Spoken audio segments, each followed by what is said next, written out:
Firstly, welcome to the gallery if you've never been here before.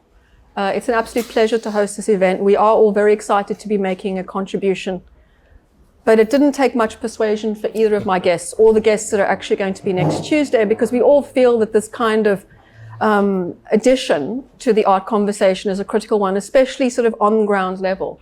So what we mean by that is that when I spoke to both Mark and Geethan separately, we all discussed, phones on silent. We all discussed the idea that this was going to be a very approachable conversation. So what I mean by that is that we really want the language used here and the examples used here to illustrate our experiences in the art world. And we also kind of thought between us the best way to illustrate our experiences is just to give you a little bit of background. So maybe I'll start and I'll just give you a very brief overview of my 20-something years in the industry, just to kind of contextualize myself and where I'm coming from, my perspective. So I did a BA and an MA in Fine Art, Visual Arts, Sculpture, Site-Specific Installation at Slade School of Fine Art in London in the late 1990s, early 2000s. I was then offered a position by Dr. Andrew Renton, who is the head of art history at Goldsmiths University, to be an assistant curator and registrar at the Cranford Collection, which is one of the sort of many but very well established private collections in London, focusing on, I think, 1990s, 2000 British and now European art. So it's a private collection, but I worked with him to build that collection. At the same time, I decided why not? I would do another MA, this time in art management at City University, why not? So I did that simultaneous, and then I moved on to working at Momart, which at the time was the premier art shipping agent in the world. I worked in gallery services, and our personal clients who we were exclusively with were Damien Hirst Science Limited, White Cube, Gagosian, Rachel White Reed, Sadie Coles. So that was specifically the galleries and artists that we focused on. When I came to South Africa, I joined Smack Gallery just as they'd opened up their premises in Cape Town. And I ran that space for a few years. And then I moved to Everard Read, where I've been now for 8 years, although I have to say it still feels like the honeymoon period.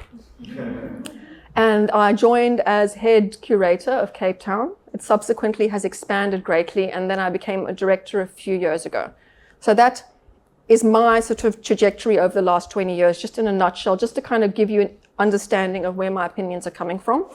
I'll pass on to my fellow panelists. Mark, tell us a little bit about yourself. Hi everyone. I'm having a bit of a heart moment. I think I had too much coffee. So I'm having like a You need a biscuit or a cookie or something? I think I'm just going to beat my way through this. I think like maybe a good starting point, like how did you come to start becoming an artist? What was the starting point for that for you? Okay, so I also did a BA, and I'm born in the 60s. I did my BA in the 80s. And art's always been something that I've been doing. I've always made art. But it took me quite a while to be able to pay for rent and food just from making art. And that only really happened much later in life, in the last few years. But art's always been there. And I've done things on the side which are kind of art related, like I had a hand-painted t-shirt and fabric business. And I worked in the movie industry. I also taught design. I lectured in design. I also taught visual arts and design at a high school. So there were, I was making money through other means that were related to art, but it was only in the beginning of 2013, so 10 years ago, that I just put my foot down and I said, I'm no longer willing to make money on the side. I'm going to just put all my energy into making art and make that my career. And 10 years later, I'm here in the Everard Read. So something worked, and I think it required some stubbornness and just focusing all my energy on just this. But it took a while. It took, 40 years to get there? 50 years. It took 50 years to get there. So thank you for having me. Absolute pleasure. Hello, everyone. My name's Geethan. I am so happy to be here. Thank you for all coming up. It's nice to speak to a fuller room than an emptier one. I am a born and raised Cape Townian. I'm 28, and I did not have the inclination to be an artist, so I studied a BA in English and Art History. I went on to work at the Zeitz MoCA. I was an assistant curator or curatorial assistant. They're very different things. We can talk about that later. I was a curatorial assistant of fashion and costume there when they still had an established costume institute, and I worked there for 2.5 years. In that time, I also established my own jewelry brand, which then kind of took on its own life, and I subsequently left the museum to pursue that full time. My jewelry was all made in clay, so it kind of had an experimental, slightly less economical value to it, and it was more of an experimentation than it was really a livelihood. Much like Mark, you'll find this to be a pattern. I also took very long to get to a place where I could have art actually facilitate my livelihood. I mean, I'm still being the good Indian boy and living at home with my parents now, so that is the reality. But I did the jewelry for 5 years, and it's only been recently now in the past 2 years that I took on the task of focusing solidly and wholly on larger scale sculptural work, carrying on in the medium of clay, as it was one that was familiar to me. But it's been really good. It's been really humbling because the industries were so different. I did fashion weeks internationally when I was a jewelry designer. I was published in all the magazines, and then I kind of got into this arena, and me and my bags were very unknown and new, and it's been a very humbling and exciting experience. Yeah. I will mention that Geethan won the British Design Award last year. You know, still for the fashion element. So actually, it seems to be successfully concurrent in your practice between the two, the visual art and the design, still being acknowledged. I'm very interested in the performance of sculpture and the performance aspects of opulence, the body being fabulous, those kinds of things. So fashion always finds a way in. Yeah. What we wanted to do, because you all received obviously the PDF with the kind of points, is, you know, taking on each point as they come up. I'm going to come from a gallerist perspective, bearing in mind it's my opinion and my experience. And we'll start with what we consider to be the kind of ideal circumstances, the different variants, and then obviously passing it on to the artists who can explain from their perspectives. And we've all mutually agreed between ourselves that if one of us says something interesting or stupid, that the other two or one will call them out. So we'll have conversations, and if someone says, I don't understand what that means, or that's an interesting point. So you're going to see a little bit of sort of bantering between us. But if you do have questions, please jot them down, and then Julia's going to come around at the end of each section, and then we'll expand more on something if you wish for us to. So first point is artist-gallery relationship, cultivating working relationships with galleries.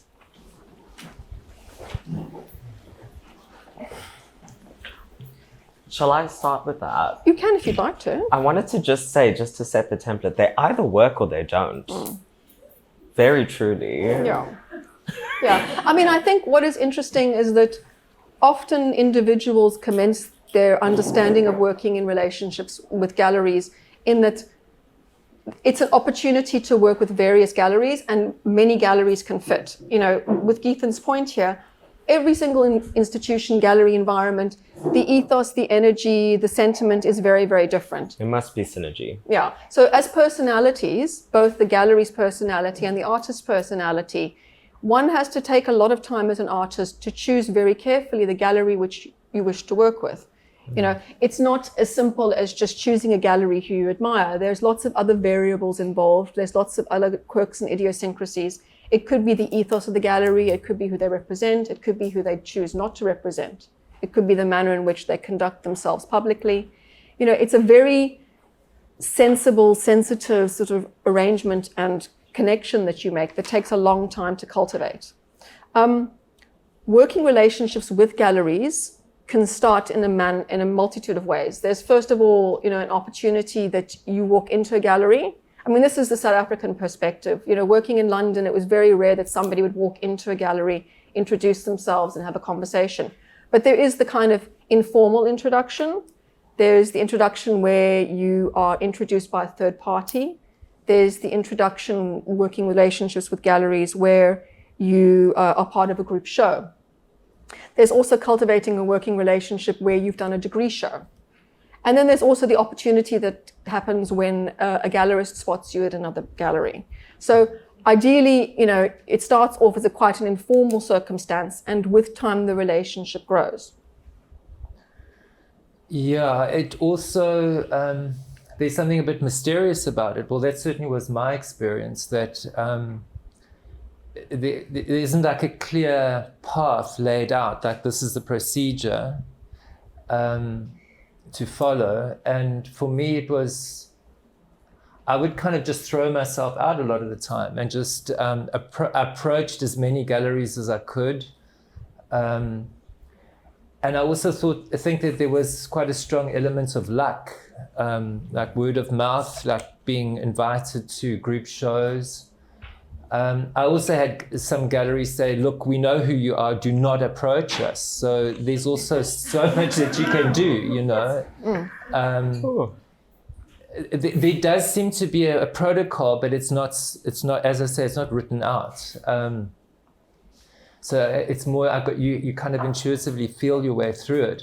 But also being connected with other artists and word of mouth and being in group shows really helped me.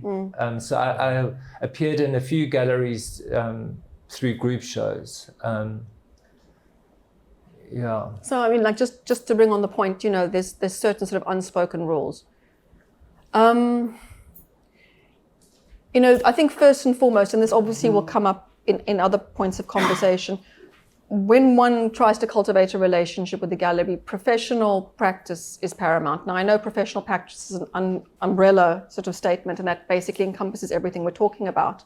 But I will say that when you are trying to cultivate a relationship with a gallery, that the way in which you take care of your work, the way in which you present your work, the way in which you document your work when starting to start a relationship with the gallery is indicative to the gallery of the way in which you want to be taken seriously as an artist. So what I mean by that is that as you're starting to work with the gallery, it is critically important that you have an up-to-date PDF. It's critically important that you have an up-to-date CV. It's very important that you photograph your work properly, that you document your work properly, that your work is taken care of, that it's stored, because as you're starting to cultivate a relationship, the gallery is going to look, from a gallery's perspective, the way in which you take care of your practice, the seriousness and professionalism with which you carry yourself, would indicate the amount of seriousness and professionalism you wish to be acknowledged with. And if I may, that kind of seriousness doesn't necessarily have to manifest in the form of a PDF or necessarily a Word document or a website. I don't have a website. I'm very ashamed of it. Every time I apply for something, they say, write down your website, and I still don't have one. But my point is that I found great success with establishing my relationships with galleries through Instagram, and the essential necessity to document my work, to take pride in my work and the relationship I have with my work, the investment I have in myself and my work, and showing it to people in a way that is contextualized, that is curated, that is given a essential platform. That in itself is a form and a recognition, or for me, a recognizable way of taking yourself seriously as an artist. You're doing something. You are visually engaging with an audience, and it's not something to discredit. I think that the ability to have well photographed images is so important. I think that the ability to have an up-to-date CV and or a website is incredible. Those kinds of things aren't always accessible. Things like social media are a lot more accessible. They are incredible tools to start your career. They are the tools that I used to start my careers, both my jewelry career and my visual arts practice were involved with gallery flirtations, like Mark said, I think it is very much about essentially starting with group shows and building your way up to, I don't know when I ever heard of someone starting their career with a solo exhibition somewhere. No. Well, it's very unless unusual. you're a Nepo baby or Kendall Jenner. Yeah, it's this kind of slow progression, but I think that social media in the day and age we live in now, the highly saturated environments we engage with, let yourself be a part of that saturation. Let yourself stand out. I would totally agree. Yeah. But what I will add, though, is that if you go onto Geethan's Instagram feed, it's very beautifully put together. Thanks. You're welcome. So what I'm kind of trying to say in a roundabout manner is that when you do present yourself, if you do cold call a gallery, if you do want to put yourself out there, you must be serious. You must. It's no, don't get me wrong. It's serious. Beautifully done. You know Just what I because mean? you're on social media doesn't mean you know, let go of the fact that it's still a serious endeavor. That is the underline. And with that in mind, just a complete tangent, and I say this to a lot of artists we work with a lot of the time, if you are presenting yourself in a professional manner on any kind of social media, just bear in mind whatever you put out there is a demonstration of your practice.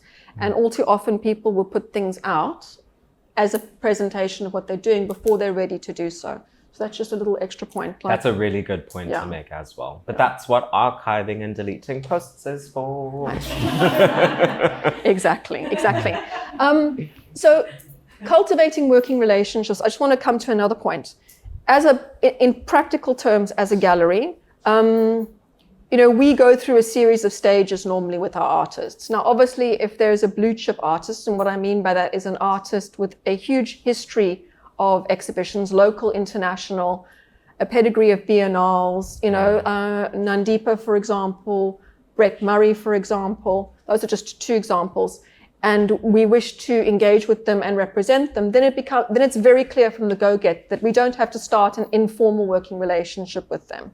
So an artist like that would move at whatever time from one gallery to another, and immediately there would be a collector base, a trajectory, a history, and the amalgamation of them into your artist stable is very straightforward. But normally, and especially in post-COVID times, we have started a series of circumstances which allow us to begin to foster a quasi-professional relationship with an artist. And what I mean by that is that some of the artists that we start to work with, the Cubicle series that we started is a very, very good example. I don't know if any of you know about that series. In fact, both artists here have done the Cubicle series. We had our shows opposite one another. I know, actually. and that was just timing-wise. Yeah. But like Mark said, you can either be invited to a group show, and we do have generic group shows all through the year, or alternatively, we have something called the Cubicle series, which is a very small window of 2 weeks, twice a year, where each of our artists has a kind of incubation space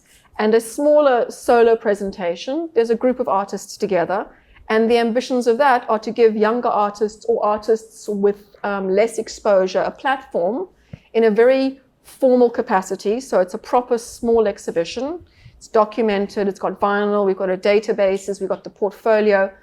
But what we're doing there is we're beginning the slow process of cultivating a moment in time, a 2-week block, where an artist has exclusivity in a space as an opportunity for them to have time with us. Now, our first prize in those kinds of situations is that the work sells, but it isn't designed for selling. Selling invariably leads on to further communication and relationship building. But that's a very good example of a non-committal kind of relationship with the gallery. So what I mean by that is that we've offered cubicles to artists that we work with on a regular basis, brand new artists that we've spotted on Instagram or other social media platforms, artists that we've spotted in other exhibitions, artists that have been recommended to us. It's our responsibility to know what's going on. And sometimes those shows have been fantastic moments in time, but they haven't materialized financial success. Sometimes they've sold out. And that in turn, and sometimes they've had a few sales, but that sometimes has led to further sort of formal representation. Is there anything either of you want to add about cultivating? I would say that I think those cubicle instances, I mean, for me, I found, so the Cubicle series was the first time I ever showed with the gallery and led to my subsequent relationship that I have with them now today.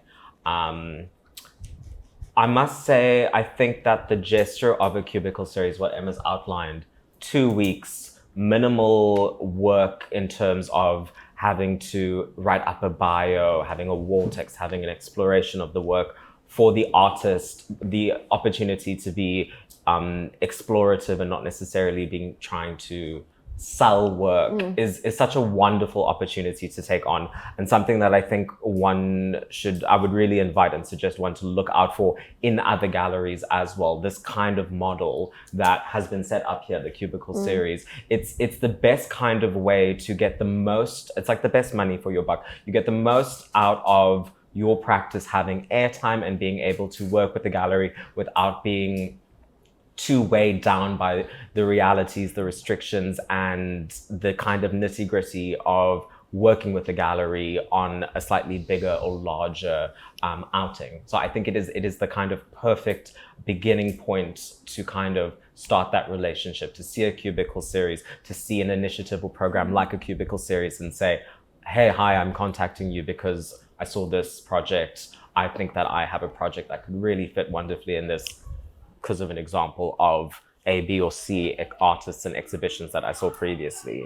I mean, I remember my Cubicle was a series of plinths with handbags on them, not unlike this one here. It's the photograph on the PDF. It's the photograph on the PDF. Mark's Cubicle was a literal weaving of the building. He actually wove through the balcony upstairs, and it was so interesting to have such very different explorations, opposite each other in two different rooms. I think maybe explain how you came to do the Cubicle, how that came about, and then I'm going to chat about Mark. And I don't remember. What do you mean? I mean, like, didn't Lena approach you? Oh yes, sorry. There's so many answers. Lena stalked you? Yeah. So our associate director Lena, who is speaking on our panel next week on Tuesday about how to grow galleries, she's amazing. She basically contacted me and said, hi, we are doing a Cubicle series. I've seen your work before. Would you be interested in presenting something?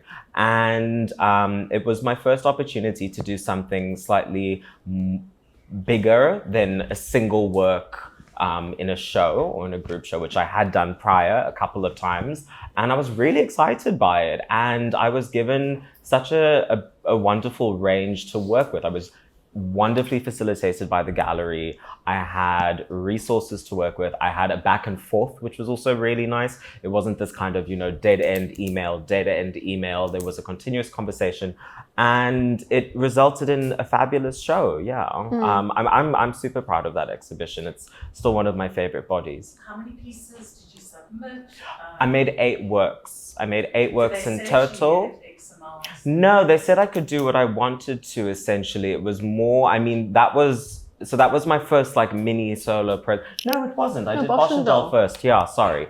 I'm thinking of timelines wrong. This show had basically come straight after my first ever solo presentation, which was at the Boschendal Ex Norval Foundation space on the farm out at Boschendal. That was my first solo, opposite an exhibition by Zanele Maholi of photography from the Sonyama Gonyama series, which was an established series. And that was an amazing moment, but I wasn't signed or represented with anyone. And obviously Norval is an institution. They weren't going to sign me. They couldn't sign me. So I was very much up in the air, and there was a tension around me for having done something that was kind of a big deal as a very much emerging individual at that point in my career. Still now, I'm very grateful for that moment, which again came about through someone that worked at the museum with me and who then was working at Norval and said, hi, would you be interested in doing this? So, in whatever capacity you find yourself in the arts, it's always an opportunity to network and find people and keep people. Yes, so that's basically how I, after the Norval exhibition, I met Lena and came here. Yeah. Yes. So I'll just talk a little bit about how Mark and I met, because I think it's also a very nice illustrative example. You had done a show at Open 24 Hours. Yeah, I had a solo show, which was almost like a little mini retrospective. So it spanned a few years. which you came to see. Which I came to see, which is an institute, an environment owned by Martin Epstein, who also works with Art Gazette, and Mark had done some work with Art Gazette. I don't know if any of you know Art Gazette. So that was that connection. And then I went to go see the show. We started talking. I said, some of this work's really interesting. I spotted something and I thought about someone. And I said, are you interested in consigning some work to us? And Mark said yes. So we brought a few works in, they sold. Brought a few more works in, they sold. Then I said, why don't you do a cubicle? Because it was like, before we invest in and cultivate a solo exhibition, which is 3.5 weeks, proper full-on commitment, let's test the water, minimal commitment on your part financially, minimal commitment on our part financially, 2 weeks. And then we decided the cubicle is designed as an experimental space. So Mark, your presentation was performative in its entirety. Yeah, so for me, what was happening was I feel I was courting with. We were courting. Which happens We were a lot. courting. There's a lot of dating. There's a lot of getting dating to in the know. art world. Yeah. So I was courting with Everard Read, and it was I wanted to get to know them. I wanted them to get to know me and how I worked, and also. It was just such an opportunity. You gave me such an opportunity with Cubicle that I thought I really wanted to push it and I wanted to show off. And I elected to do a performance. So there was nothing to be sold. It was just a performance. It was quite conceptual. It was a declaration that I'm now using the gallery as the means, the machine to make art with. And then the gallery space is a way to, as the picture plane, now to make the art work. And then I undid everything and I literally walked out with a big ball of yarn. Very beautiful.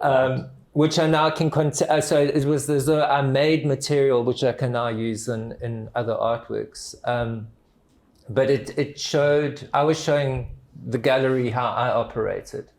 And like what we were speaking before about professional practice and how you conduct yourself and how seriously you take your work or whatever, I was showing that off. Like I take my work seriously, I take my career seriously, I take my art seriously, and you can see I was walking my talk. And also I think what was interesting from our perspective was that, we'd already started a conversation with Mark. He'd already been in group shows. I'd seen his performance at Joburg Art Fair a few years earlier.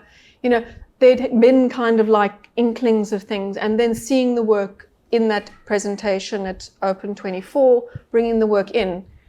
Cubicle served as an opportunity not only for us to start a working relationship in a more formal capacity, but also to just be honorable to his practice overall. So we knew that he would present professionally crafted, beautiful, interesting, conceptually relevant work for sale. Okay, that wasn't an issue. So it was like, what do we want to do to cultivate this relationship? First and foremost, we want to be honest and integral to the practice of the artist. What can we bring to the table and give the artist the opportunity to do, knowing full well that he has the complete capacity to make a lot of work that is perfectly marketable and sellable? How can we expand his conversation in our space and give him a platform to express himself in other ways, which are honest and integral to his practice, if we are serious about cultivating a relationship, which by that point we were. So that already just the first inklings of bringing ideas into the gallery and them being very well responded to in the sales perspective and from our client base, just the response in general. And then, agreeing that it would be dynamic and interesting for the gallery and for our collector base to see the cubicle. So began the kind of conversations of expanding the potential relationship, not to just be like work, sale. And that brings us to the next point, which is degrees of representation. May I share one quick story to end that note on beginning a relationship with the gallery? I just want to share one story on the note of courting. This year I had a studio visit. I've never really had a studio. I was sharing with a dear friend who is also represented by Everard Read, actually. I was sharing a studio space with him for just a short period of time and was able to facilitate studio visits properly for the first time. And I had a set up studio visit with a gallery from overseas. They were coming to Cape Town for the art fair. They wanted to meet with me. They set up the studio visit, I think it was maybe 4 or 5 months in advance, and kept it to the date. I think the only thing that changed was they came maybe half an hour earlier than they were supposed to on the date. They came in for 15 minutes, we had a conversation, and they left. And that was it. That was absolutely all. So there is no kind of right or wrong way to have a meet cute with a gallery. So don't feel like you're doing something wrong if it doesn't turn out the way that you hoped it would, and you're not a superstar after one meeting with someone. Yeah. So just in pragmatic terms, we talk about degrees of gallery representation. Again, different galleries do different things. There are galleries in this country that exclusively represent artists, and those artists are in their stable contractually, and they do not show anywhere else. That's usually gallery artist representation. Some galleries also extend to associate artist representation, and what that means is that you have a formal working relationship with the gallery, but you also aren't exclusively with them. So we, for example, have associate artists and gallery artists, and gallery artists are artists whose work we represent exclusively. So it means if you want to see a Brett Murray, you come to Everard Read Gallery, as an illustrative example. Other artists we work with in a more informal capacity, ideally as a blue chip gallery, and what I mean by that is one of the top galleries in the country. We expect, and for the most part it is achievable, that we receive first option on artists' work. Obviously transparent conversations, but the idea is that the best representations from that artist get offered to this gallery first. That said though, if the artist has an opportunity to show it in another gallery in Cape Town, or they have an opportunity to do a pop-up in their studio, because we don't have the formal relationship as such of exclusivity, it's a little bit more relaxed. That said though, we all of us at the gallery have artists that we work hand in hand with, and we speak to them on a moment-to-moment basis. I speak to at least 4 or 5 artists every day who are like, this has come up, that's come up, what do you think? And some of those artists are exclusive gallery artists, and some of those artists are artists that we work with in a very informal capacity. So that's also a very important point. You know, there are different degrees of representation, but we still make ourselves available, because if we are working hand in hand with certain artists, we are cultivating a relationship, and our expertise are available for the artists that we work with, no matter how much our representation extends with them. Cubicle has also been a fantastic tool to introduce us to new artists, to have a moment in time with them, and sometimes that has culminated in representation, as you see here, and sometimes it's just been one exhibition which may or may not have sold, but it gave us a platform and a moment. Sometimes we invite artists that we've been observing or looking at around and about South Africa or international. Sometimes we have residencies and artists stay here that we don't normally work with, and we take their work into stock. We've worked, and it'll come up later, with institutions where the artists have come here and done residencies. So we are often commencing relationships, seeing how they unfold, without any kind of commitment on our part, and also without any kind of commitment on an artist's part, because I think you guys can talk about this. You know, it's quite something to hand over every single thing that you make that is going to sustain you in terms of your livelihood to one space. And it'll be interesting to hear what Mark thinks about that, and also what you think, Ethan, about trusting a space with sustaining you as a full-time artist. Can I pose that question to you? Yeah. Well, that, for me, that's also, it's still developing. I mean, I'm coming to this situation later in life. I mean, this is in my 50s. So we're still developing that relationship. But I've also got to say, it comes as such a relief to be able to run things by you. You know, up until now, I've had to, it's just me. I'm talking to myself, like taking all these decisions, and I've got only myself to refer to. So the Emma and the gallery become such an incredible resource that I can bounce ideas, talk things through, and also develop this relationship. It's such a relief. And what I'm experiencing is this unfolds, and this will evolve and develop, and it feels like it's growing from strength to strength. What would we? But we was like, but I mean, I think what might be interesting for everyone listening is you didn't always sort of have, I mean, you've worked with when we first met, you were represented by a few galleries and you were showing in a few spaces. Yes. In a more informal capacity. Maybe you could talk a little bit about that. Yeah, so there were a few galleries that I'd had shows at. I did even had a solo show. I had are we not mentioning names? No, I mean, you can. Yeah, we just said no names when we bitch. It's out there. We're not allowed to say bad stuff and name names, Yeah, but we're not gossiping. I mean, we'd love to, but we're not going Love to. In 2019, I had a solo show at Ebony, and that was like the first solo I had at a proper gallery. And that was quite an interesting experience. And I'd shown at other galleries, I'd shown at Eclectica, and then there was the solo at Open 24 Hours, which was a different kind of space because it's not, I mean, it doesn't even exist anymore, but it wasn't really going as a gallery. But what was beautiful about that space, it's a foyer of a building. So it was open to, people that wouldn't normally go to a gallery.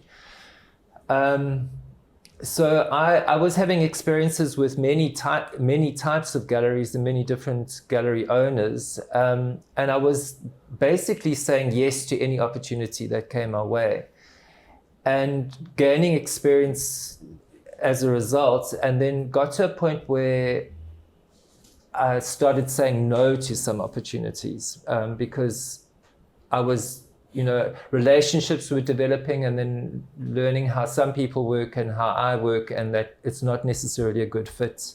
And that started feeling good to actually say, no, I don't actually want to work with these people, or I'd rather work with these people.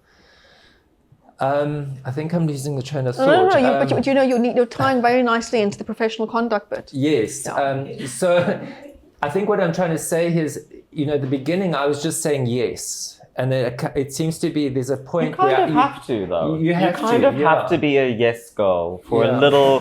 You have to be a pick me girl for a brief period, and just be willing. But isn't it? But let us just point out that is pretty much how it is in every industry. Yeah. Do you know this what I'm is saying? The other this thing. This is not like the art world is an industry. Yeah. Yes, we are about expression. It is a career. It is a job. Yeah. It is work. Well, that's why everyone's here. I think everyone knows that. Everyone's like, it's very sexy on paper, but it's hard work, Yeah. and it is an industry. At the end of the day, it's also about making money. And it's about making money. And also, I want to pay my rent, and I want to feed myself through my craft. Yeah. And that feels good. Yeah. It feels good that I can make something that I really love making, and I'm able to pay my rent. Yeah.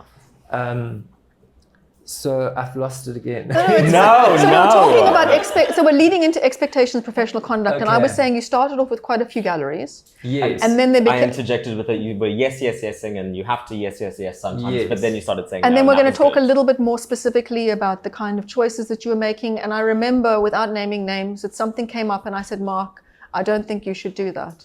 Do you remember? Yeah. So it's also realizing that there's certain relationships that are just not working and they're not going to go anywhere. So to say no to that, and then rather direct energy in another way. And then also if something's, here it started working. I started selling really well through Read, and it felt good, and connections felt right. There was a good flow, good conversation, and what more can I say there? Yeah, and I also think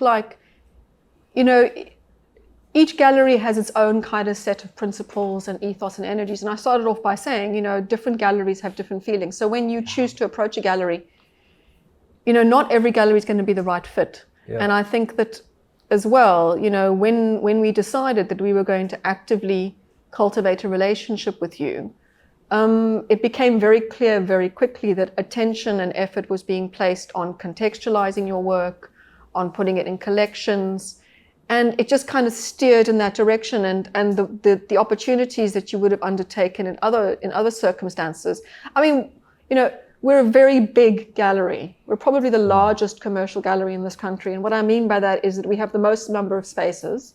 We have 6 spaces in this country and 1 in England.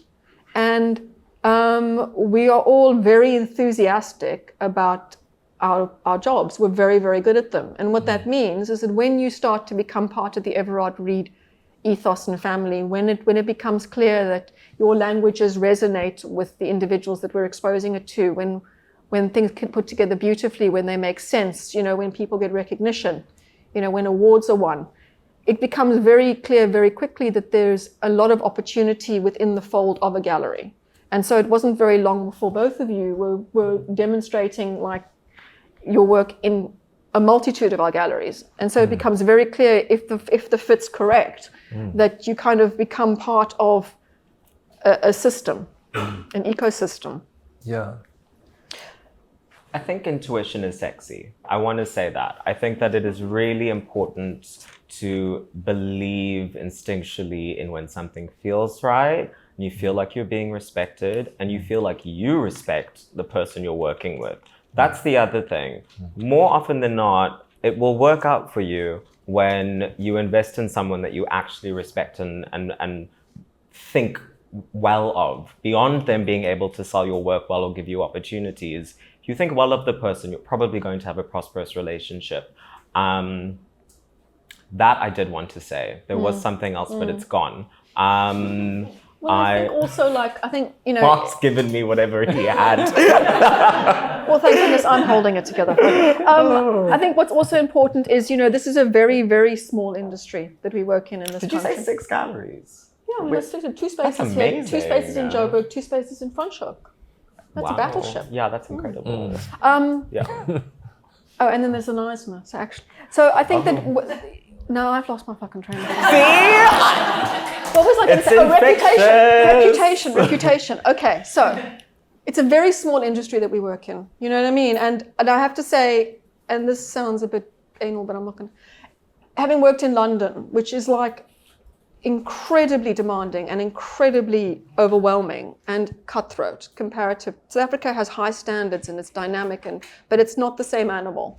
There is more opportunity as creatives in this country than there is, ironically, in London or New York. It's true. And this is a small industry. I worked in museums. I've worked as a curator. I've worked as an artist. I've worked as a fashion designer. I've worked as a stylist. I've worked in many different cultural sectors, not just as an art practitioner. In South Africa, granted, just in Cape Town, but it is a small, we have a certain level of infrastructure. Yeah. That's why when Emma said 6 galleries, I was like, God, I didn't actually realize, like, it's quite a thing. That is a very special example because we have very small infrastructure in South Africa for people with very, I don't want to say lofty and have it have a negative connotation, very big dreams, very big ideas. And those ideas do need to be championed. They do need to go somewhere. They do need to live in vaulted ceilings. And also, what's important is that, galleries are paying attention.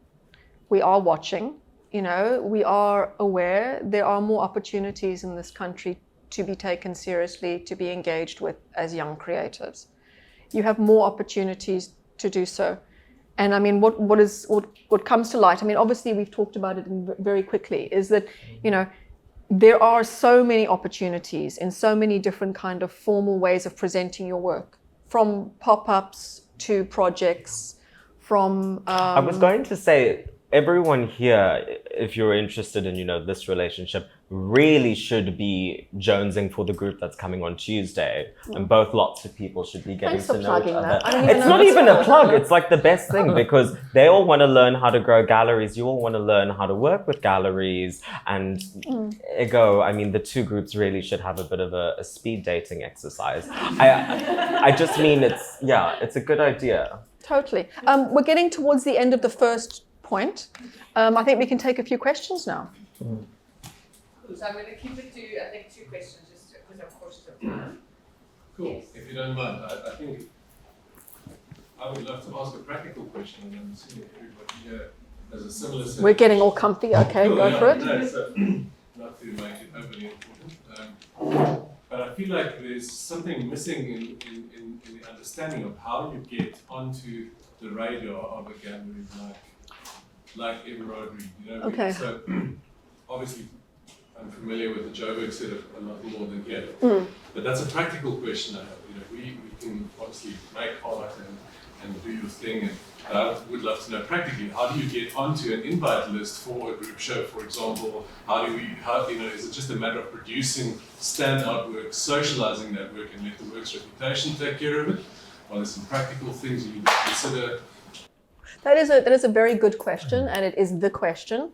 I'm going to give the answer for my personal example. Do you want to go first? Because it's on my head. Okay, go for it. You go first, and then I'll answer. I made myself visible, and I made it look like I should be at those parties, and I should be invited to them. And it sounds funny, but I'm being completely serious. I spoke about Instagram and social media being the pathway that I had as a self-taught artist to the success I have had in my career.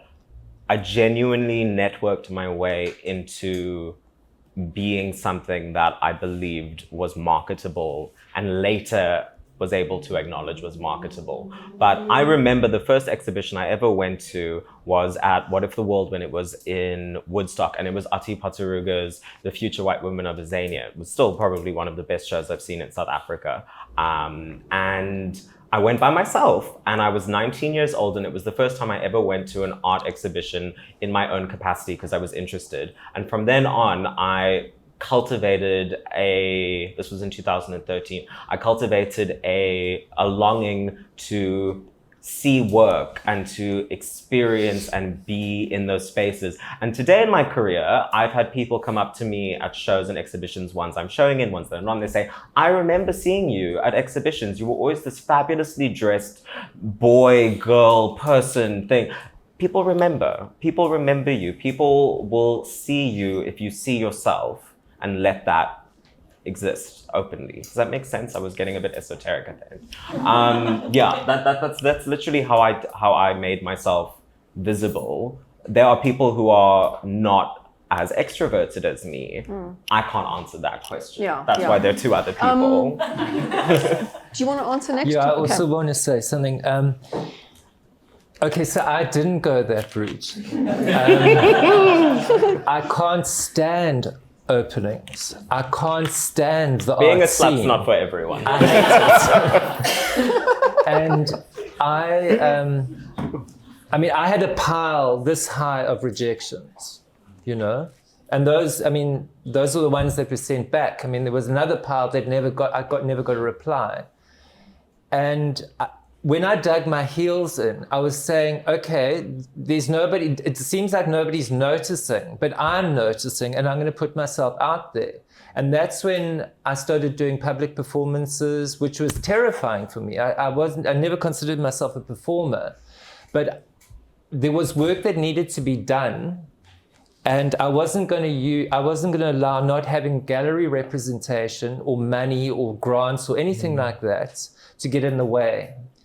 And what I did use was social media. So for every single project that I've ever done, I run a blog, and I've got about 40 blogs. There might be like 3 people in the world that have ever seen them, but so what? I've put the work out there. It's there, it archived. exists. I've done my best.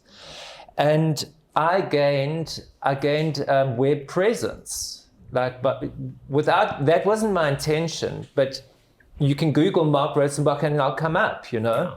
Well, your website's very good, Mark. Before I even got to a gallery, and I made my own website. I'm not web literate, but I went and taught myself how to make the website and got it up there. That became my archive. So I wasn't allowing myself to have any excuse.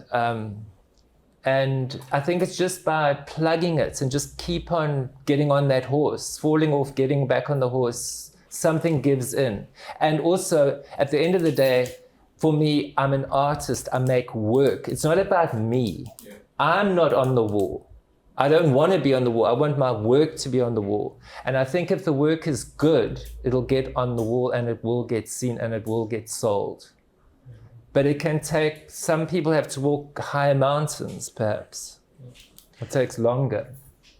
From a gallery's perspective, the first answer to that question is that you might not want to get Everard Read's attention. So the first and foremost is that if it's the right fit, it'll all, with synchronicity, fall into place. So a lot of people will be like, I want to work with Everard Read, but we might not be the right fit. And now more than ever, we discuss at great length between ourselves, is it a good idea to represent this artist? Is it a good idea to work with this artist? Because if you can't make a living for somebody, it's not the right fit. So that's the first and foremost, which is why I say research the galleries that you're interested in, their ethos, their feeling. There is no point approaching a gallery whose primary style of work is, esoteric or dust or photography or video, and you make pottery and paintings. You have to find the right fit. That's the first thing. Second thing is, I'm sorry, folks, you've got to make really good work. And there's no answer to that in and of itself. And I could certainly not lead that symposium. Is a lifetime of journey. And the utmost respect goes out to all of you, because it's a hell of a task that you've set yourselves. So once you've established... That's so real. Yeah. Once you've established that you have a language that you want to cultivate, once you've established that there's certain galleries that you could envisage with realistic expectation, based on their trajectory and their stable, that you could fit in, then I would recommend, in a professional capacity, approaching them. And that can be done in a manner of ways. We personally receive a lot of emails. Sometimes somebody drops a portfolio, a book off. We don't do cold calling, and what I mean by that is when someone turns up with their portfolio and says, I have to see you, it's like, thank you very much, but make an appointment. That's a no-no. But that goes nicely into the next point But I will, and we do, look at every single email that we receive out of respect, first and foremost, and reply to every email that we receive out of respect. That's a really nice thing. Not all galleries do no, that. because Yeah. to each his own. You know what I mean? Yes, But if someone no, takes I'm the just time, saying it's... You just triggered an avalanche of people right now. I'm sorry. and that's my job. My job is the reality is galleries are not all nice guys. Yeah. Images, receive information. It sometimes takes us a day. It sometimes takes a week. But we will reply. And we have had artists, Charles, who's the other director of the gallery and the owner, he had an artist walk in, a long time ago with canvases, and it was a perfect match. Please do not walk in with canvases. It's anxiety. In those days, there was no internet or email, okay? But that's what I mean when I say in this country, in this continent, you can do that. You go to London, you will not get through the front door in London. You will not get to speak to anybody. You will get a receptionist looking at you. Uber. Yeah. A receptionist looking at you like I'm not going to say something rude. You know what I mean? And that's the industry. Here is much more approachable. So I just found that gatekeeping is a phenomenon here, which I think a lot of us clap heads against. And I completely understand the frustration in that. That's the sort of mystery which is also self-cultivated by the industry in a way to sort of aid the process of filtration, which I understand is a necessary evil. But there's a also practical question I think we come up against. But there's also an opportunity, as I think Mark illustrated, and you illustrated as well to a certain degree, to start in certain contexts and build upon that. I mean, we decided to do Cubicle, which is a wonderful opportunity, which we can have a playful engagement in those spaces. We can try things that are, temporal. We can do performances. It's a real blessing to have that, because we are a large commercial gallery and we do have successful commercial shows that offset that. But, there are opportunities outside of the main gallery model, which do open you up to, experience. They do open you up to networking. They do put you on the radar.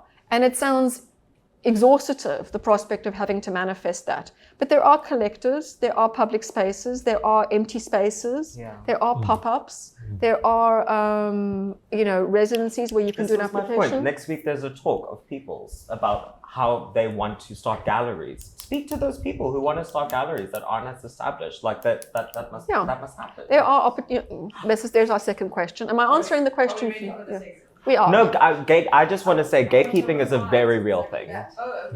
Gatekeeping is a very, very real thing, and I'm really glad that you brought it up, because I think that it is. I think we're all here to not have sacred cows, and if we're in this discourse where we can level with each other about it, let's name totally. But we don't have time for gatekeeping. I mean, there's a difference, I think, between gatekeeping, where people refuse to acknowledge your existence, which I think is frankly incorrect, and Very the condescending. respect of some, I mean, you know, I can tell you horror stories of people arriving, offloading the entire contents of their studio and saying, you must see me. And we're like, no, we must not. You know, we are still a professional space. I understand contextually. You know what I mean? So like, there's also like a mutual respect there. A reciprocal kind of respect. On the gatekeeping, I think that if you want to be in a space and it's not working out in the sense that you feel like it's not accessible, carve out a space that is accessible for you in the time being, and will try and be malleable to the idea that what you thought you wanted that isn't right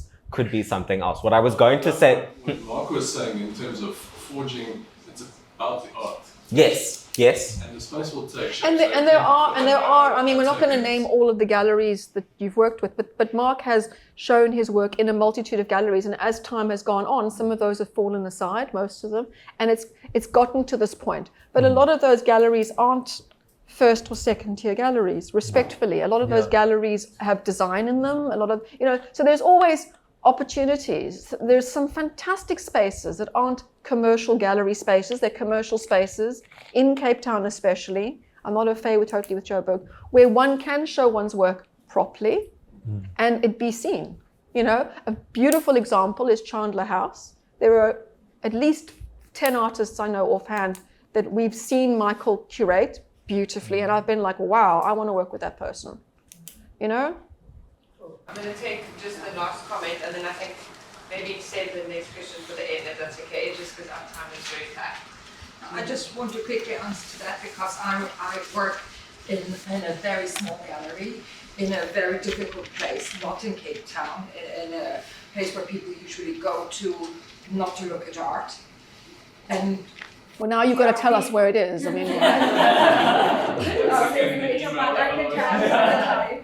one of the artists approached me, sitting behind me. But what's interesting is, so we are really our early career artist gallery, you know. Please tell me where it is now. This is going to drive me nuts.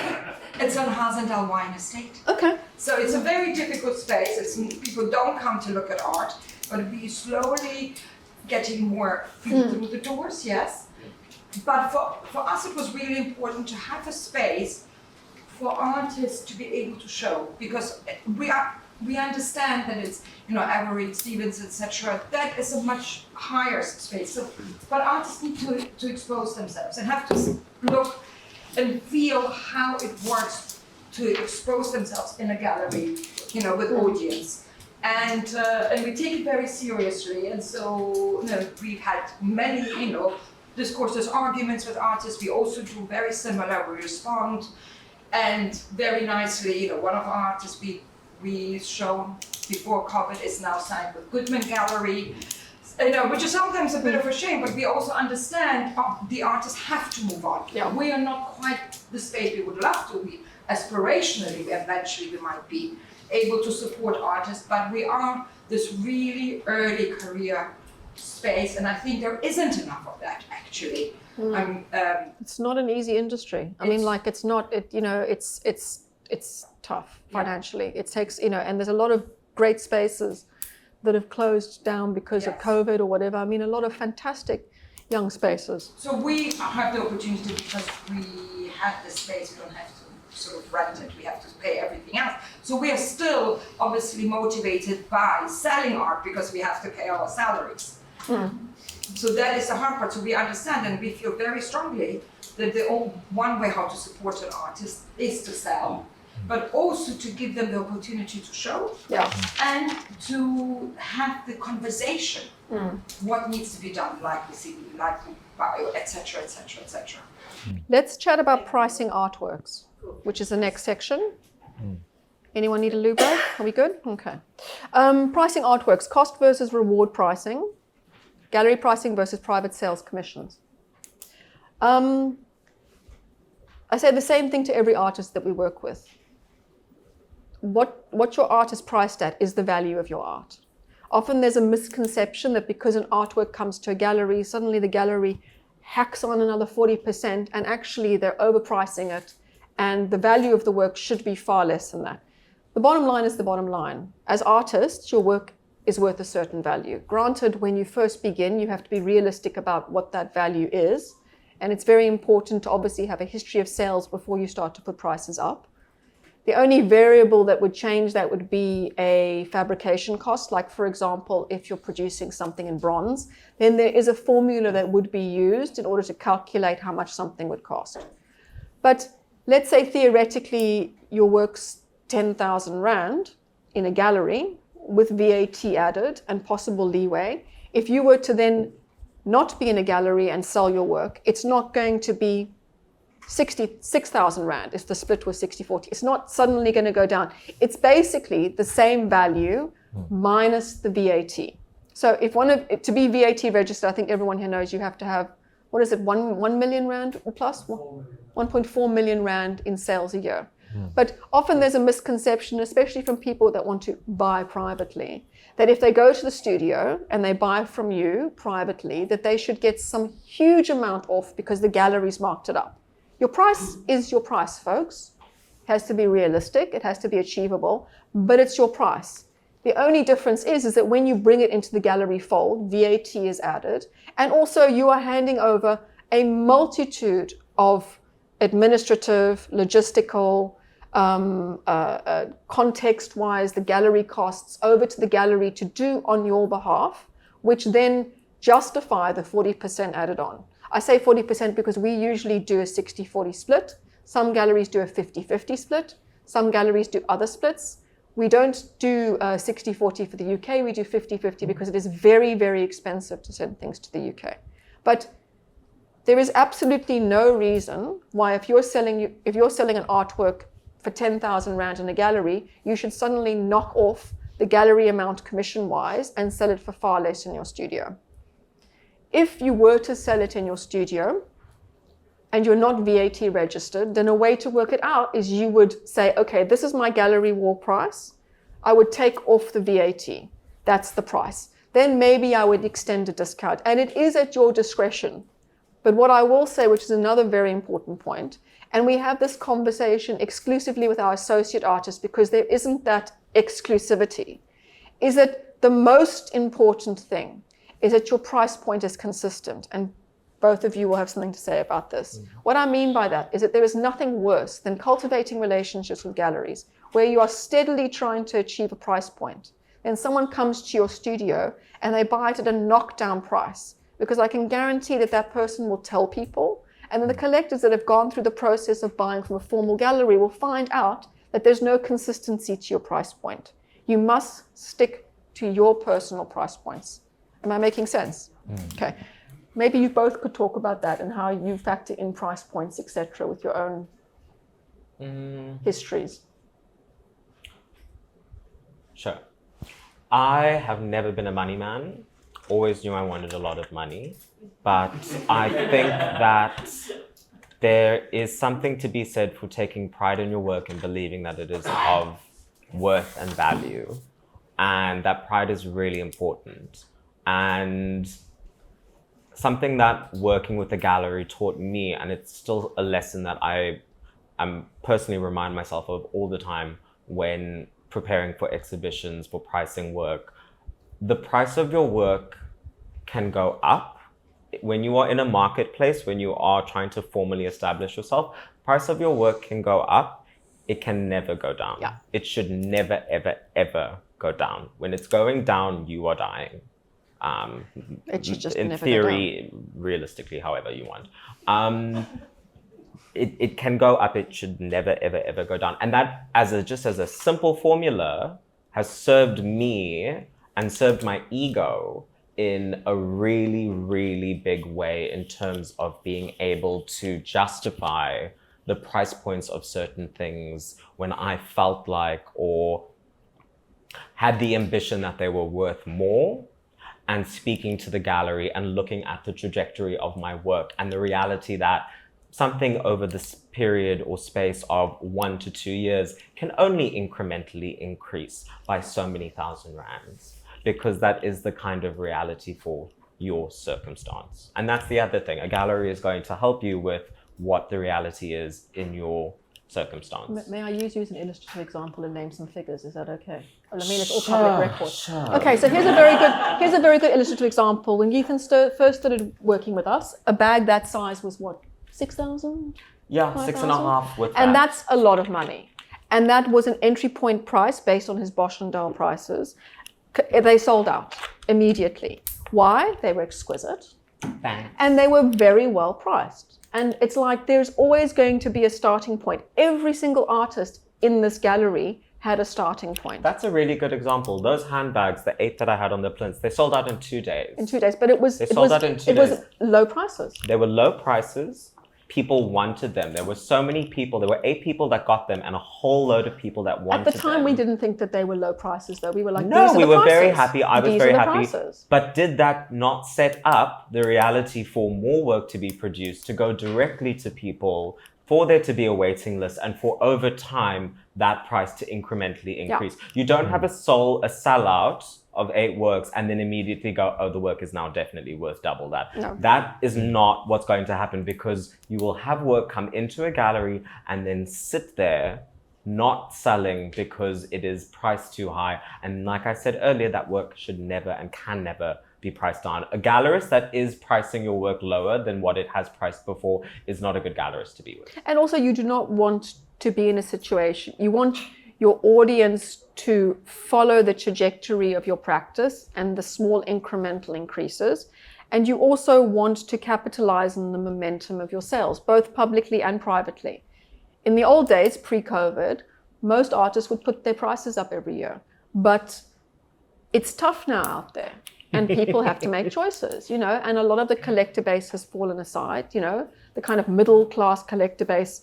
A lot of them don't have Mind you, the money. during COVID, people couldn't fly anywhere, so they bought a lot of art. That is something that did happen. True, but, you know, people, it takes more to sell art nowadays. That you is know, true. It does take That more is to sell true. art. So that's also very important. And when it comes to kind of pricing cost versus reward, in the early stages, before you're represented, you know, by a gallery, unless there's like sellout upon sellout, you have to be realistic about your expectations. You've got to work out what it costs to make it and what you need to live.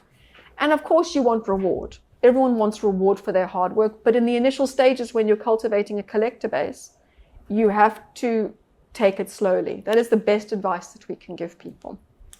The kiss of death is to overprice it too quickly, and you can't put the price down after that. At that price. Yeah. And people can't afford it. They see the work is sitting there. They see there is no traction. And they're like, but last month it was X. Yeah. Traction is exciting. The ability for things to continuously sell at a price and slowly have that price go up is wonderful. Yeah. Running up a hill like this is so much harder than running up a hill like this. So that was like, let's say, what was that, 8K, do you think? That one. Yeah, no, I mean, that kind of scale, like in the Now? beginning. No, Oh. now it's 12. Yeah, now In the it's beginning, 12. it was like 8, 7, 8. It was like 7. Yeah. So that's taken a year and a bit of cultivating. Yeah. Okay, just to give you an indication. And And I have larger scale works that sell for more. much more, but they're larger bigger. scale. They're much bigger. Yeah. Yeah. So it is about a kind of balance. Anything you wish to add? Um, I suppose fabrication is a huge cost for you, so that affects your price point. yeah, it's. Yeah, I agree with it. Take it materiality. slowly. Materiality is a good thing to bring up. Yeah. And well, that's an interesting thing because a lot of my work, I was working with waste. So my material costs is nothing. And I was very proud of that process, but then it becomes a bit of an issue when you're trying to get people to spend a lot of money on waste. Yeah. So that becomes a whole conceptual thing. But that waste actually costs us a lot. Yes. Which is very interesting. But what helped me was to look at other artists who were at the same stage of their career and what are their, and also similar type of work, and what are their prices. So I needed to pitch my price because I was also selling outside of galleries. So people were approaching me without a gallery. So I had to see it in that, be competitive in that way, but also be humble. And then once I started selling through galleries, I could be more or less on the same level. And then that slowly started rising. But what you were saying, Emma, about selling from your studio and then selling through a gallery, that I think is what a key point to the relationship with the gallery. I don't begrudge the gallery taking their commission, because if the gallery is not doing that, I have to be the secretary. I've got to be phoning the courier. I've got to be dealing with the clients. Those are all full-time jobs in themselves. Plus, they've still got to make the art. Plus, they've still got to go and collect materials, etc. So the gallery earns their commission, 100%. And it's also a relief that I can now outsource that and I can focus on making art. So I think that's also about integrity and just being scrupulous about that. But I don't want to be doing, I want integrity, So I mean, I've had people approach me and say, well, can we buy it through the gallery? And I say, no, well, I'm being represented by Read. You need to go through the gallery now. I mean, and there have been 2 sales that I actually lost as a result of it because they thought they could get it cheaper. Well, it doesn't work that way. This is my little rant for tonight. There isn't a single person that approaches an artist at their studio under the auspice of helping the artist that is trying to help the artist, folks. Every single person that comes to a studio to buy direct from the studio is because they want it cheap. They want it cheaper. There's not a single person that's trying to help the artist by doing that. And what that effectively will do is damage my relationship with the gallery, which is about something that I would want to develop for long term. I don't want to mar that relationship. So it's very important to behave accordingly. And it's also about, just the way I conduct myself personally. Yeah, and I think it's personal pride in a way. I think when you start being represented by a gallery, it's very important that there is a transparency there. But let's say we're talking about individuals who aren't represented by a gallery, then my advice would be your price point is consistent. That you set your price point. You do not allow galleries that you have an informal relationship with to thumb suck a price. You decide what's the price that you, as the artist, need to walk away with. That's the artist price. And then the gallery adds their commission and VAT and possible sort of traction of leeway, 10% possible discount. But until you're represented by a gallery exclusively, until they've demonstrated that they're, trustworthy, in inverted commas, you set your price point, you control your price point wherever you exhibit. The worst thing that can happen as an independent is that you find one artwork in one place for 12 and then another one for 15 and then this one's for 14 and then one's for 5. It's confusing to your collector base. That's what I did. I made sure that my prices were consistent wherever the work was going. And otherwise, it's confusing. It's also confusing for me to keep track of everything. But we have lots of conversations with our artists about prices. Could you imagine, if you are selling from your studio, how would you, what guide would you suggest? It depends. Look at look at what is out there. So you get a taste of, you can compare yourself to other work that's similar to your work. I mean, if someone comes to you and says, I want to buy your artwork versus coming to the gallery. It must be the same. Minus that. Minus the, so you don't take off 10%. Well, maybe you do. You can, the price that's on the gallery wall is an invitation to do business. Now, we don't mark our prices up. What I mean by that is that is the genuine price with 10% leeway. This gallery extends between 10 and 15% maximum. We're not one of the galleries out there in the world that marks it up by 30% to then slash it. It's crazy. So the price that we've discussed with the artists, whether it's informal artist relationships or formal, that's the price based on what they think they need, what the cost is, what we think the value is. It's a conversation. And then if they were to take it out of the space, for example, and they were to take the VAT off and factor in 10%, they would come out with the same artist price than if they sold it with us. That's the ideal model. It gets a bit more complicated when you're talking about bronze because the bronze fabrication, it's at least a third of the cost of it's expensive. So that changes. Then we're talking about 2D primarily and sculptural forms that haven't got high costs. And then commissions. if let's talk about sort of commissions in the kind of theoretical sense of the word, my advice there would be that if you were to be asked to do a commission, we would suggest 50% deposit before commencing, and then the remainder upon completion. Also things like, this is very practical, be very clear in your paperwork about transport, installation, framing, all of those things. If you don't specify, the client can hold you accountable for that. And I hear horror stories, Do you want to chat a little bit about commissions? Yeah, also installation. So there's framing costs, there's delivery costs, there's installation costs. Be clear on all of that stuff. And then also the relationship with the client, I've just recently had a commission, and I had to say that I'm not doing interior design. I'm not doing curtaining to match the couch, So it's also to be clear that we're making art and we're not depending on what your your temperament is, that can be a very offensive thing. And if you're doing commissions for people and you're in a position where you can say no and it doesn't feel good, say no. And if you're not commission minded, some artists aren't. Yeah.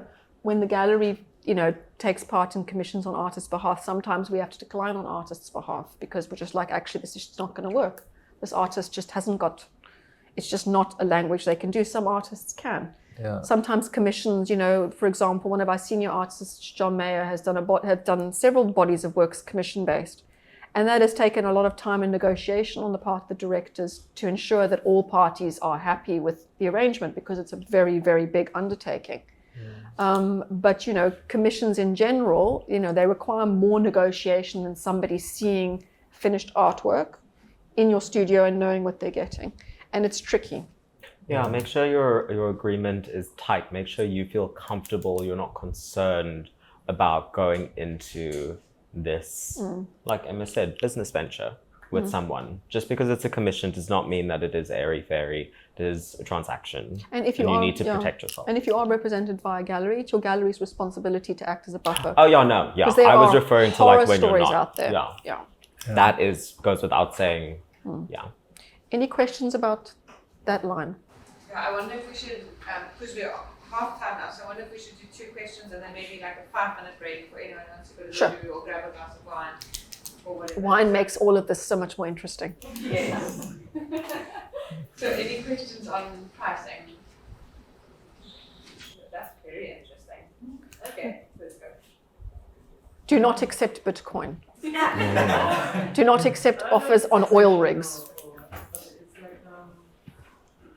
The integrity that you were talking about, I found it hard sometimes because it's like you get to the gallery, you start working with the gallery, and then somehow maybe they're still focusing on on the main artist or the top ones, and then suddenly you have to make means to be able to survive as an artist.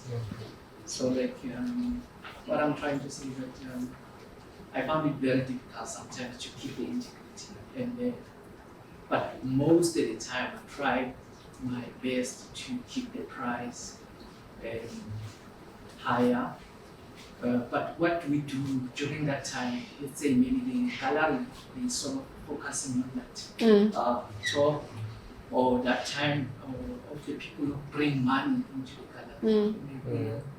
And we have to sacrifice it that moment because Are you represented by a gallery, or do you work with a gallery, like informally? What I mean is that, are you exclusively with a gallery, or are you sort of between various galleries? I think on my journey I just did a lot of things. Like I was represented by the gallery. Then I tried on my own, but also I did go back and say, let me go back to galleries, because I have much respect for the galleries. I don't feel like artists should be like selling works on their own, because it's a lot of work, and I understand the logistics behind But the only thing that sometimes disturbs me is when the color is focusing on some certain space, and I do get it as well as an artist, because like during that time it's like they bring money and there's a lot of money that is happening there, which is good. But what about me during that time when I have to make means, because I need to still survive? It's a very tough situation, because the ideal answer is that you have a transparent relationship with your gallery and you should be able to talk about that. That is actually first prize. I was going to say something else. Yeah. I mean, look, different galleries have different setups. Sometimes if you're in conversation with a larger gallery, there's more infrastructure for people to share the load. Sometimes it could just be one or two people. And, our talk on Tuesday is going to discuss that. And sometimes it just isn't enough hours in the day. You need to, sorry. No, go ahead. You need to have a conversation where you can say to your gallery, look, I mean, so let's say for an example, you don't feel like you're getting the attention you see others getting, or you feel you deserve, and you are represented by that gallery. That is an invitation for you to have a conversation with your gallery and say, listen, we have a communication that I'm going to invest myself in you. I don't feel like you're investing in me that much. That's the ideal situation, yeah. I don't feel that you're investing in me as much to appease the agreement we have. Could we have a conversation about me showing with you and still being committed to you, but actually showing other places as well? And that could be an opportunity or a way to keep the relationship with the gallery that you feel is falling short in their deliverables, but at the same time gives you the ability to be integral to yourself and carry on fostering relationships with other galleries. Do not stay with, a sinking stone. Yeah, I mean, the thing is that ultimately, if a gallery demands exclusivity, then they should be able to sell everything that you're making. That is the truth, yeah. That is the bottom line. That is the only way that a gallery has the right to demand exclusivity. If everything that you're making, if it's good, is being sold. Otherwise, if it's your livelihood and you have to look after yourself, then you should be allowed to represent yourself elsewhere, to do pop-ups, to show in group shows. Yeah, because there's also the new ways and the old ways. Most of the time, the old ways was like, once you meet the colors, you just like know that, okay, now sorted, like I don't need to, you don't even need to sign and make sure that your work is there. You need to make sure that they take over and then they trust you as an artist. But the new ways right now, the galleries are not coming to us as saying exclusive and whatever. They're tasting waters. And that's not a bad thing. No, Yes. It's not a bad thing for you either, because let's say theoretically you're testing the waters with a gallery and they take an artwork and they sell it. You need to make sure you get paid. Yes. You want to see them. That's a very difficult time, because you just like hold on. Most of the time, what I usually do, I even I've got my mailing list, then I send it to the gallery, to the people that I'm working with, like as an individual. Then I would just say, deal with these people, right? Because they like my gallery, they hate whatever. But during that time as well, you find out that there's nothing happening, and everything is busy, and you can see like online everything is busy. I totally so what you have to yeah. do, like right now, to go back as well and say, look, I've just created this way, and it's such a painful thing, because now as an artist you don't want to touch on those people and say, now I've got this work anyway. But because of the circumstances, you just have to reach. Yeah, I mean, I think the most important thing here, and I mean this with the utmost respect, is that there's only one thing worse than not having representation, and that's having the wrong representation. That's so true. And if it's the right fit, then the gallery, to its best abilities, will market and sell the work, if it respectfully is marketable and sellable. If it's good work and the gallery does its job, and we're not going through a Ukrainian war or an oil shortage or crazy, then in principle things should at a regular pace sell and you should be updated. But sometimes we enter into conversations and it starts off all sexy and honeymoony. And then after a couple of months, it stagnates. And I think, unfortunately, and this is where it's so difficult to be in this industry and challenging, is that you also have to have an element of honesty with yourself. Just because a work's been taken into stock by a gallery does not mean that it's necessarily being marketed and sold. You have to have a clear discussion with them how long they have things. You have to have expectations. You have to be realistic about whether the expectations are being met. And you have to always, keep looking around and seeing if there's something that works better for you and being honest with yourself about that. I hope that answers your question. How long, to ask on that point, how long is a good time for a gallery to hold on to work? Well, it depends. I mean, if in this gallery, we usually hold on to things for 6 to 9 months, and unless obviously they're very delicate. Sometimes, sometimes it's a year, sometimes it's a few weeks. Everyone's different. I mean, the relationships that we have with 99% of our artists, we never let go. Occasionally we'll return works. I'm a bit of a pack rat. Charles is always saying I'm always bringing stuff in. So every so often we have a huge clear out and we send work back that we've had for a long time. But it's a very organic conversation. Like once you're in a represented gallery, then opportunities come up. We have 6 spaces and 1 in London, and then we have the Neisner relationship. So we have an opportunity to disseminate a lot of work, and it spreads very far and wide. And online sales as opposed to in-gallery sales? I think that might be coming up a little later. Yeah, it depends, Thank goodness that the borders are open and lots of buoyant tourists and the dollar's really good. Let's break for some wine. And then we'll reconvene. How long? I think if we start again, if